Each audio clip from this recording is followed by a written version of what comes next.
Olá pessoas, eu sou a professora Annelise e no vídeo de hoje eu vou comentar um pouco sobre a segunda fase do vestibular da Unicamp 2020. Bora pra aula?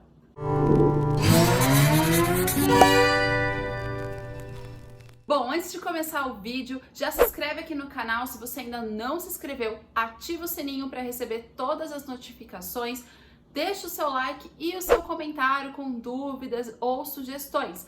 É muito importante para mim ter esse retorno e isso ajuda muito o canal a continuar. Como eu disse, eu vou comentar aqui sobre a segunda fase do vestibular da Unicamp, que foi agora no dia 15 e 16 de janeiro. A primeira vez que a Unicamp aplica essa prova com esse formato novo, com questões interdisciplinares, questões mais focadas para a área de cada candidato. Mesmo assim, foi uma prova exigente, né? Não significa que ficou super fácil, super simples. Ainda é uma prova de seleção de vestibular, certo? Então aproveita e comenta aqui se você gostou da prova, o que você achou desse novo formato, se surgiu muitas dúvidas na hora de você fazer, se tem alguma dica que eu dei aqui no canal que te ajudou também. Tá? É muito legal receber esse retorno. Mas enfim, como eu tô dizendo, né? É uma prova que tem um formato novo, mas que ainda assim é uma prova de seleção. Então, eu acredito, né, vendo a prova, principalmente a prova de ciências humanas, um pouquinho da prova ali de geografia, de língua portuguesa, acredito que a prova tenha ficado exigente, né? Continuou com os padrões, com o nível Unicamp de ser, né? Porém, um aluno que tem ali uma facilidade com a prova interdisciplinar, ele acaba tendo uma vantagem. Então, se você não está acostumado a estudar as matérias de forma que elas se conectem, você vai ter um pouco de dificuldade, sim. Ao mesmo tempo, se você tem facilidade, pode ter te dado mais chances. Então, assim, a prova estava bem interdisciplinar. Muitas questões, até me lembrou um pouquinho, né, das questões do Enem, que a gente não sabia muito bem se era história, se era filosofia, estava tudo ali muito misturado, né? Algumas questões bem poucas, né, bem firmes ali, ó, aqui é uma questão de história, mas outras tinha essa mistura entre filosofia e sociologia, como era esperado, né? Como eu já tinha dito aqui no vídeo para vocês sobre a segunda fase da Unicamp e como tá lá no edital que a Conveste soltou, né? O primeiro dia a gente teve uma redação com 2 temas que o candidato podia escolher e as questões de língua portuguesa. E, gente, que temas de redação! Que belezinha, assim, eu sou suspeita a falar porque eu gosto muito da prova da Unicamp e os temas que a gente podia escolher para fazer, assim, ó, eles não deixaram ali temas sem sentido, eram temas muito bacanas e muito atuais, né? Por exemplo, você tinha que fazer em uma das alternativas, né? Fazer um texto para um podcast com um tema sobre biodiversidade e sociodiversidade. Gente, que é coisa mais atual, mais 2019 do que podcast. Inclusive lá no meu perfil do Instagram, eu vivo falando sobre programas de podcasts que eu ouço, que eu gosto, que tem relação total com história, com ciência, né? Inclusive eu tenho até um destaque lá no meu perfil, se você quiser dar uma olhada, em que eu já indiquei vários podcasts. Super bacana, achei muito legal essa ideia da Unicamp. E o outro tema que você podia escolher era fazer uma crônica sobre os micromachismos diários. Então, assim, tema também super atual, super relevante, pensando em história, em sociologia e no nosso dia a dia. Você podia usar exemplos seus, que você passou por isso ou que você viu alguém passar, então eu acredito que tenha trazido uma proximidade maior e até uma reflexão pra gente na hora de fazer a prova, certo? A gente tem também questões de português que usaram os livros obrigatórios da lista, inclusive uma questão sobre o quarto de despejo, que eu tenho um vídeo aqui, vocês já tinham assistido aí, quem confere o canal. Então, essa questão, inclusive, ela trouxe uma abordagem muito assim do contexto histórico e social da escrita do livro do quarto de despejo, que era algo que eu comentei também bastante aqui. Então, achei bem bacana, bem interessante nessa parte desse primeiro dia. Já no segundo dia, a gente tem as questões interdisciplinares e as questões específicas, né? No caso daqui eu vou falar da de história. As interdisciplinares eu achei também muito interessantes, Tinha uma questão com o tema sobre a escravidão, que acabava abordando escravidão e também abordando geografia, né, a respeito dos ventos alísios, né, era uma questão que abordava um texto clássico do Felipe Alencastro, em que ele vai dizer que os navios negreiros tinham facilidade, né, de chegar aos portos brasileiros por conta desse fenômeno geográfico. Então achei bem interessante essa questão. E uma outra questão muito boa também, e assim, atualíssima, como eu disse já no outro vídeo sobre a FUVEST, né, o vestibular da FUVEST, o da Unicamp também, eu achei que eles exigiram bastante de atualidade, né, do vestibulando, então fica ligado, se você vai prestar agora em 2021, assista os jornais, ouça podcasts, fique ligado na internet, né, eu sei que às vezes dá aquela vontade de usar a internet só para futilizar, mas fica ligado nas atualidades porque é muito importante. E essa questão aqui interdisciplinar, ela falava sobre as leis trabalhistas criadas durante o governo Vargas e da relação, né, das condições trabalhistas atuais do Brasil. Inclusive, ela pedia para você pensar, né, em mudanças econômicas, sociais que aconteceram no Brasil nas duas últimas décadas. Então, assim, muito interessante, né? E tinha uma questão também super pertinente e atualíssima, que era uma questão que envolvia literatura e biologia sobre Brumadinho, sobre o desastre ambiental de Brumadinho. Então, assim, gente, fiquem ligados em atualidade se você vai prestar, né? E, por fim, a prova de ciências humanas. Bom, eu acredito que a prova teve uma dose muito forte de atualidades, então muitas questões que, embora fossem questões de história, né, ou de sociologia, como história, elas puxavam temas muito atuais, e a prova, obviamente, de forma geral da Unicamp, não só a de humanas, foi uma prova muito crítica, não foi tão conteudista como já é de costume, mas permaneceu a crítica social, a crítica do nosso contexto atual dentro da prova, e isso é uma característica muito forte da Unicamp, é muito bacana.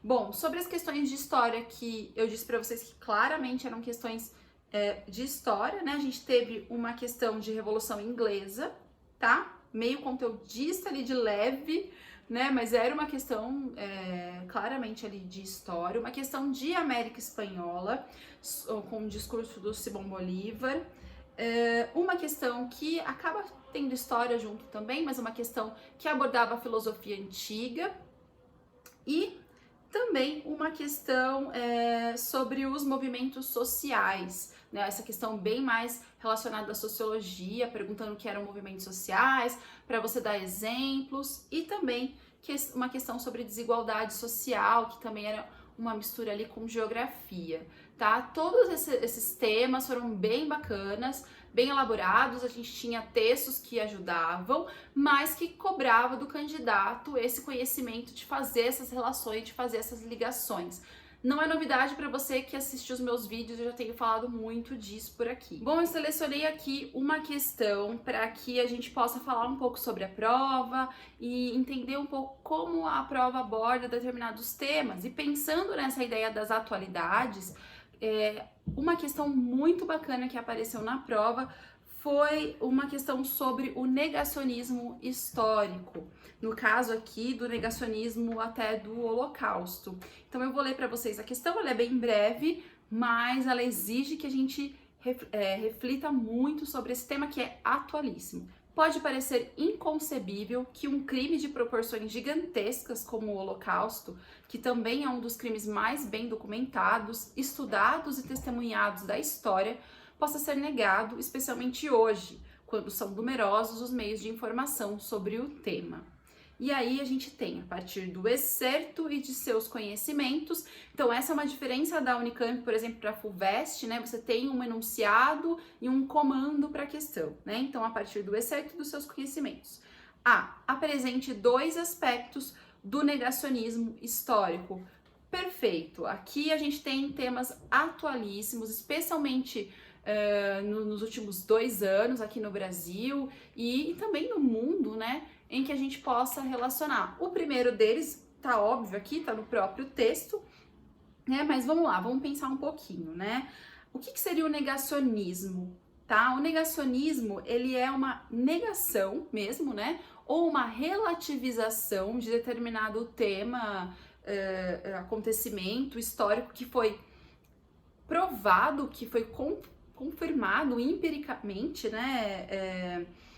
Inclusive por meio de pesquisas, de fatos históricos, e que são negados por questões ideológicas, né? No fundo ali, essa negação, ela tem um motivo claramente ideológico. Então, um exemplo que a gente pode dar é a negação do Holocausto, né? A negação de que o genocídio dos judeus teria ocorrido. E eu posso dar um exemplo aqui, inclusive, que eu já comentei no outro vídeo aqui da FUVEST, que o nazismo teria sido um movimento de esquerda, era um regime, uma agremiação de esquerda, porque tem o nome, né, Partido Nacional Socialista dos Trabalhadores Alemães. Então, esses dois exemplos são claramente exemplos de negacionismos e de relativização de determinados temas históricos. E por que a gente tem, nos últimos tempos, esse tipo de afirmação categórica e cada vez mais as pessoas têm confiança de expor esse tipo de pensamento, né? A gente tem ali a questão B para fazer a gente pensar sobre isso. Então ela fala: analise o impacto da internet nos debates sobre o Holocausto no mundo contemporâneo.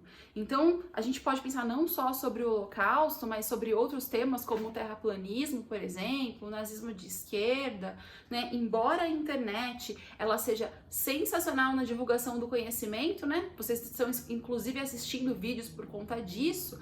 Né, essa divulgação científica, verdadeira ou falsa, né, de várias ideias aí, elas aparecem na internet, é um ótimo caminho para que essa divulgação aconteça, mas o problema é que a gente não tem ali a confirmação, o embasamento teórico, metodológico, científico das informações que são divulgadas, e muitas vezes essas informações falsas são espalhadas, as fake news estão aí para comprovar isso, né? Não existe comprovação daquilo que está sendo dito, mas essas notícias, essas informações são repassadas e cada vez mais de forma mais rápida, né? As pessoas costumam ler apenas a manchete, elas não leem a notícia toda.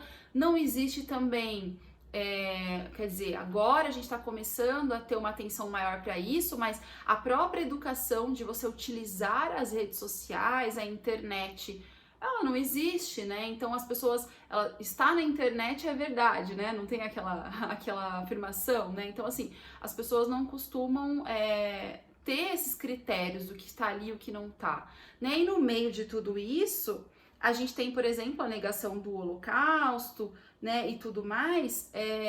Isso faz com que, muitas vezes, todo o embasamento teórico, a pesquisa científica nas universidades, nos institutos de pesquisa, sejam desacreditadas. E a gente tem também uma corrente que desacredita a ciência, né? Uma corrente que traz essa ideia de anti-iluminismo até, basicamente. Então, embora, né, a pergunta, né, embora a internet ela seja importante para a divulgação, ela também vai divulgar as notícias falsas. Isso faz com que esse debate do negacionismo, das notícias falsas aumentem cada vez mais, né? E aí essas afirmações falsas, elas vão ser aceitas por um maior número de pessoas em menos tempo. E aí que a universidade, como a Unicamp, por exemplo, nós professores de história ou de qualquer outro tipo de disciplina, a gente tem que sempre estar reforçando isso. E você que está assistindo ao canal, você que está assistindo vídeos aqui no YouTube, ficar esperto com isso. E assim, eu queria aproveitar essa análise aqui, né? Porque, gente, a questão ela fala de uma análise e aí você tinha que trazer mais ou menos essa ideia, mas é legal você ficar ligado, você que vai prestar o vestibular ou até mesmo para a vida, né? Sobre a questão mesmo da internet em si, né? Aprender a checar as informações, não espalhar notícias falsas, enfim. A gente tem aí alguns documentários, alguns filmes que falam sobre isso, né? Então, por exemplo, tem um documentário muito bom da Netflix chamado Privacidade Hackeada, em que a gente percebe como os dados dos usuários, como as informações fakes, elas influenciam, inclusive, eleições. Então, a gente tem muita discussão sobre isso, e eu achei que a Unicamp acertou muito nessa questão para a gente pensar um pouco sobre a ciência e sobre essa questão da fake news aí no nosso país. Então é isso, gente. Eu trouxe aqui essa questão como um exemplo para vocês verem que acho que cada vez mais as universidades vão estar, né, os vestibulares vão estar ligados cada vez mais com as atualidades e que para você que está estudando história e geografia, mas principalmente história, perceba que não são, né, acontecimentos do passado que não tem relação nenhuma com o meu presente. Pelo contrário, o presente faz a gente pensar sobre o passado e a gente entender melhor o passado. Então, eu acredito que cada vez mais os vestibulares vão estar trazendo essas ideias para que a gente possa ser mais atento aí no nosso presente. Mesmo eu sendo um adolescente, mesmo eu sendo um vestibulando, a gente precisa estar ligado, certo? Então é isso. Se você tem algum comentário, alguma dúvida, você que prestou o vestibular da segunda fase da Unicamp, se quiser deixar aqui nos comentários alguma dica, o que você achou da prova, se você tá aí aguardando, né, a resposta, deixa aqui seu comentário que é muito importante. E fica ligado aqui no canal. Até o próximo vídeo!